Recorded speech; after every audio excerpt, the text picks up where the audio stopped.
चरणारविन्दे सन्दर्शिता स्वात्मसुखावबोधे निःश्रेयसे जाङ्गलिकायमाना संसारहालाहलमोहशान्तये। मंगल कामनाओं के साथ आज ई कक्षा का शुभारंभ करते हुए शास्त्री तृतीय वर्ष संस्कृत वाङ्मय के द्वितीय प्रश्न पत्र में पाठ्यक्रम के अनुसार व्याकरण महाभाष्य पस्पशान्यीकरण इस पुस्तक का हम शुभारंभ कर रहे हैं। सबसे पहले जो भी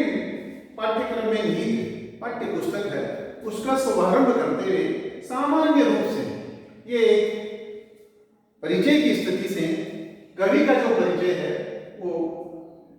सुनिश्चित करते हुए हम आगे बढ़ते हैं, क्योंकि कोई भी जो पुस्तक है, कोई भी जो इतिहास है, कोई भी कथानक है वो कवि के माध्यम से चलता है। तो हमारे इस महाभाष्य के रचयिता श्री पतंजलि श्री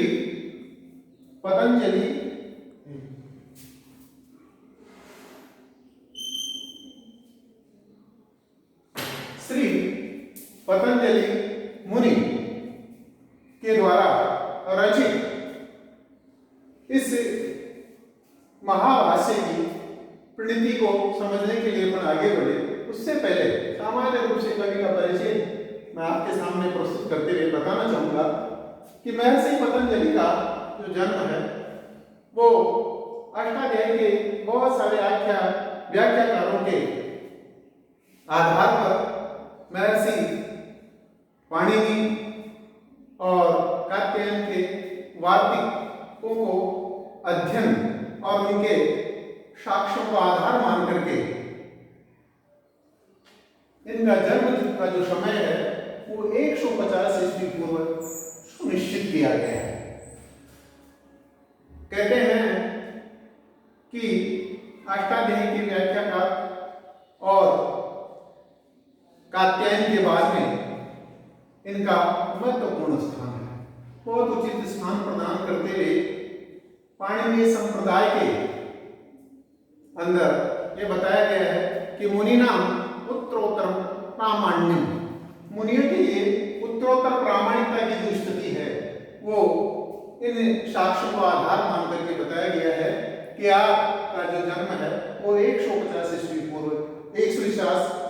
पूर्व निश्चित किया गया है। महाभाष्य का अध्ययन करने पर इनके साक्ष्य के आधार पर ये भी ज्ञात हुआ है कि उसके अंदर गौनर्दीय शब्द का प्रयोग कई बार किया गया है। तो गौनर्दीय शब्द के आधार पर इनके जन्म स्थान को भी सुनिश्चित किया गया है। वर्तमान में गौनर्द जो शब्द है, जब हम इस शब्द को देखते हैं तो इस शब्द के आधार पर वर्तमान की स्थिति वो ये बयान करती है कि उत्तर प्रदेश के गोंडा जिले में गौनर्द नाम सुविख्यात है, वहां भी इनके जन्म स्थान का संबंध स्थापित किया गया है। इसी के साथ साथ दूसरा जो स्थान है वो बताया गया है महाभाष्य में साक्ष्यकार के अनुसार कि पाटलिपुत्र के गोड़ स्थान से भी इसका संबंध है और विदिशा के बाद पास में भी गौनर्द शब्द का प्रयोग सामने आया है। तो इनके आधार पर यह सुनिश्चित किया गया है, निर्णित किया गया है कि महर्षि का जन्म गौनर्द से संबंधित है। इसके बाद में महाभाष्य के साक्ष्य जो सामने आए उन साक्ष्य के आधार पर ये भी बताया गया है कि इनकी मां का जो नाम है वो गोणिका है। गोणिका इनकी मां का नाम है। पिता के नाम के बारे में महाभाष्य के अंदर किसी प्रकार का अद्यतन कोई उल्लेख नहीं मिला है, इसलिए हम पिता के नाम का इस प्रकार से यहां अनभिज्ञता जाहिर करते हुए इनके विषय विषय में जब धीरे धीरे धीरे इनका लालन पालन बाल्यावस्था से माँ के सानिध्य और संरक्षण में आगे बड़े हुए, तो धीरे धीरे इनकी कुशाग्र बुद्धि होने के कारण कवि बहुत ही प्रखर बुद्धि के साथ आगे बढ़ते गए और इस प्रकार से बढ़े कि ये बहुत ही अच्छे कुशल व्याख्याकार और सुयोग्य अध्यापक के रूप में स्थापित हुए। उस समय विद्यार्थी और अध्यापक का जो संबंध था वो बहुत ही महनीय था और इन्होंने इस प्रकार के संस्कृत की जो एक व्यवस्था है उसको बड़ी प्रकार से कायम करते हुए महर्षि पाणिनि के जितने भी सूत्र थे उन सूत्रों का बहुत ही अच्छे तरीके से अध्ययन करते हुए लगभग 4000 सूत्रों में से 1675 सूत्रों के ऊपर इन्होंने महाभाष्य का एक बहुत ही अच्छा कार्य किया, जो वास्तव में ही बहुआयामी और बहुउपयोगी विद्यार्थियों के लिए रहा है। फिर इस प्रकार के साथ साथ धीरे धीरे इनका जो ज्ञान था, इनकी जो इस प्रकार की व्यवस्था थी वो उत्तरोत्तर इस प्रकार से बढ़ती गई कि महाकवि ने इसके अतिरिक्त योग सूत्र और संरक्षण गीता की भी रचना की।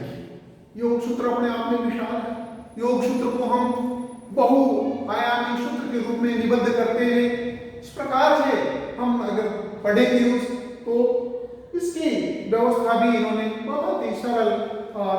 सुपाठ्य शब्दों के अंदर करके जो विद्यार्थियों के लिए हृदयंगम रहे। ऐसे ही इन रचनाओं के साथ साथ महर्षि ने के बारे में बताया गया है। कहते हैं कि सबसे पुराना प्रौढ़ ग्रंथ है महाभाष्य, महच्च भाष्यम महाभाष्य। इस प्रकार से जब इन शब्दों को उन्होंने श्रुत में प्रस्तुत करते हुए व्याकरण महाभाष्य का जो ग्रंथ हमारे सामने प्रस्तुत किया, तो महाकवि के विषय में बताया गया है कि इन्होंने जब महाभाष्य की रचना की तो उसके अंदर 84 आहनिक थे। आहनिकम वर्तते 84 आहनिकों का इस प्रकार से विशाल स्वरूप हमारे सामने था। तो उसको महाभाष्य के रूप में अध्ययन करने के लिए आहनिक जो शब्द है वो एक दिन में, यानी उस पाठ की जो निवृत्ति है जो इनके द्वारा लिखा गया वो एक ही दिन में होना चाहिए। उस एक दिन की निवृत्ति का संबंध जो है वो पस्पसा आहनिकम, यानी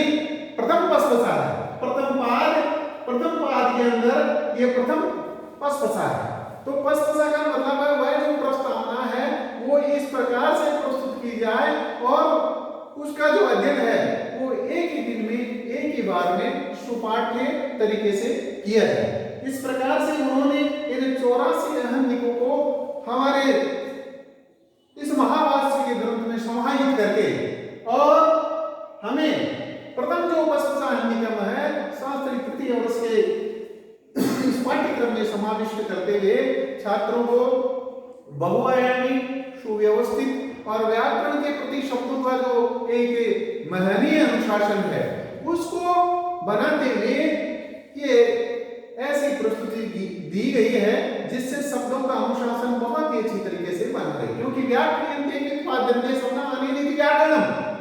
तो व्याकरण जो है वो अपने आप में ही शब्दों का एक अनुशासन है। इसलिए इस शब्दों के अनुशासन को हम इस प्रकार से बरकरार रखें, बनाए रखें जो शास्त्र के रूप में एक कारगर साबित हो। इसलिए शास्त्र का आरंभ करते हुए ये पाणिनि का जो प्रतिज्ञा है,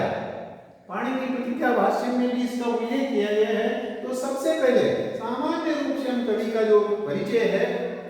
उसको इस रूप में अध्ययन करते हुए हमारे सबसे पहले महाभाष्य के अंदर जो आहनिक है उसमें शब्दों का अनुशासन प्रथम अथवा शब्दानुशासन। शब्दों का अनुशासन कैसे? जैसे हमारे बहुत सारे ऐसे शब्द हैं जिनका प्रयोग करने से पहले ही कई प्रकार के उनके अर्थ और अनर्थ की स्थिति हमारे सामने प्रकट हो जाती है तो हम उसको बरकरार रखते हैं। समझने की दृष्टि से, जैसे गोणी, गोपालिका, ये ऐसे शब्द हैं जो असाधु से प्रतीत होते हैं। इसलिए इन शब्दों की जो व्यवस्था है, जो उसको बनाते हुए हम शब्द को इस रूप में समझें। जैसे शुभारंभ करते हुए कवि ने सबसे पहले कहा है अथ इत्यम शब्दोधिकारार्थः, अर्थात शब्द का जो अनुशासन है, शब्द का जो अर्थ है, वो अधिकार रूप में समझा जाए, अधिकार रूप में जाना जाए। क्यों? शब्द का जब अधिकार होगा तो शब्द का जो अनुशासन है वो भी व्यवस्थित रूप से बना रहेगा, और शब्द के इस अनुशासन को हम सही मायने में अगर बनाते हुए आगे बढ़ेंगे तो व्याकरण में कई प्रकार के ऐसे व्यवहार में जो लाने जाने वाले